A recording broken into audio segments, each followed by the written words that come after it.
आम्ही आपल्या रंका टॉवर परिसरामध्ये राहणारे सगळे कार्यकर्ते आहे। या टॉवर परिसरात जेवढी मंडळं आहेत, एक 8 ते 10 12 मंडळ आहेत। प्रत्येक मंडळाचा एक दोन कार्यकर्ते घेऊन एक 17 ते 20 गाड्यांचं इथे नियोजन केलेलं आपल्या रंकाळ्यावर। 17 ते 18 खाऊ गाड्यांचं नियोजन केलेलं। पण आज तुम्ही रंकाळ्याच्या अवतीभोवती सगळीकडे फिरा, तुमच्या लक्षात येईल की सगळीकडे प्रत्येकजण बाहेरचे लोक येऊन इथं धंदा करायला लागलेत। कोण बिहारचा आहे, कोण यूपीचे लोक आहेत, कोण पश्चिम बंगालचे आहेत। आम्ही इथं स्थानिक लोकांनी एक रोजगार आमच्यासाठी चालू केला, ज्याच्यावर कमीत कमी एक 20 कुटुंब आमची रोजीरोटीचा प्रश्न निर्माण झालेला। पण ह्या 20 कुटुंब आज इथं आमच्या अतिक्रमण विभागाने कोल्हापूर महापालिकेच्या अतिक्रमण विभागाने आज पाय ठेवलेला आहे। आमच्या गाड्या अतिक्रमण विभागाने पूर्ण काढलेल्या आहेत।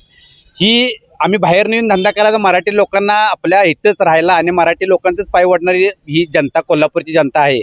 कोण पण इथे येतोय, आंदोलन करतोय, रील्स करतोय आणि जातोय। पण आमच्या विरोधात इतकी लोक आज उतरलेले आहेत की आम्हाला स्थानिक लोक असून इथं प्राधान्य दिलं जात